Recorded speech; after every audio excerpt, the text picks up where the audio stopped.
This is Messed Up Moments in Comics, Volume 14. Here we go! Messed Up Moments in Comics that made us go... What the f***?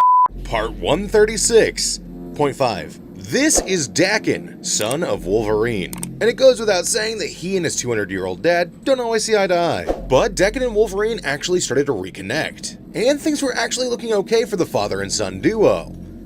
That is until they have a fateful run-in with Sabretooth. But it's not just one Sabretooth. Let me explain. During the event Sabretooth War, a multiversal gang of Sabretooths meet up.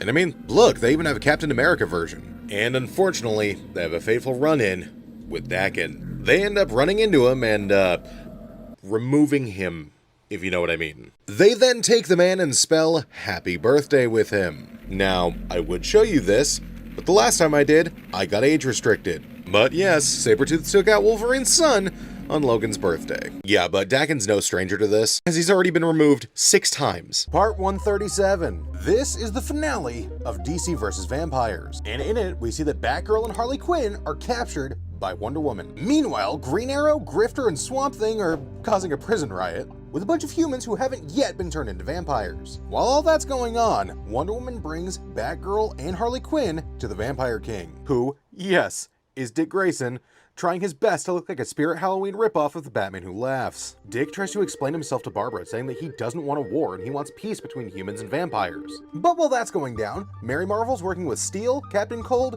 and John Constantine's ghost, trying to get some sunlight onto Kara Zor-El so she'll come back to life. Harley lunges at Nightwing, trying to take him out once and for all and end all of this. But just as Nightwing was about to take out Harley, he stops. He instead bites Barbara, turning her. Together, they're about to both take out Harley when, yeah, this was all a setup. He burns to death. Barb is now queen.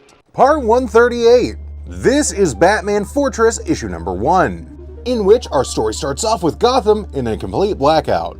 And with crime running rampant and Arkham Asylum escapees abound, Commissioner Gordon asks Batman for help.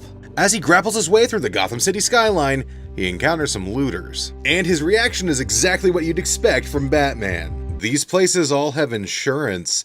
Not my job to protect their profit margins? Excuse me, what? He then goes on an entire rant about how the American dream of his Father's Day is dead, and these people are just trying to reach for what they thought it was. Yeah, okay, sure. Let's just say that all of these stores had insurance. You know who else has insurance? Bruce Wayne, who knocked out a bunch of thugs who broke into his mansion during the blackouts. I am vengeance. I am the night. But keep your hands off my shit. Part 139. This is Stephanie Brown, otherwise known as Batgirl. But you may recognize her as one of Batman's many Robins. But today we're actually going to be talking about the time she was another character, back when she went by the name The Spoiler. In Robin issue number 58 from volume 4, Stephanie tells Tim Drake, one of her closest friends, she's pregnant. You might be thinking to yourself, okay, what's the big deal?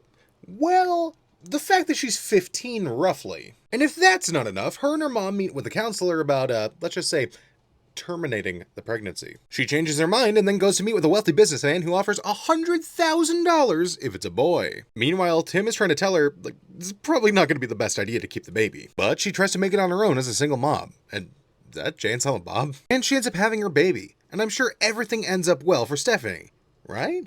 Oh, yeah, that's right. She was a Robin, so no, it doesn't.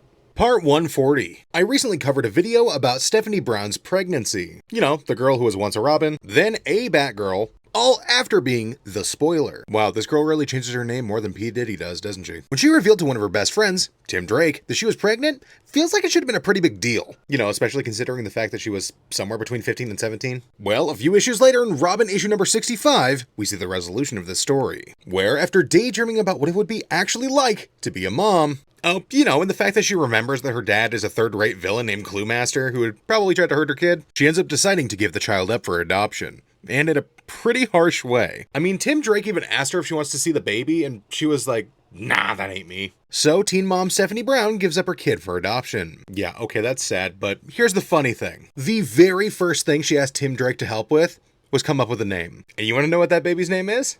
We never find out, never see the baby again. Like and subscribe for more, consider becoming a member. And I'll catch you in the next one.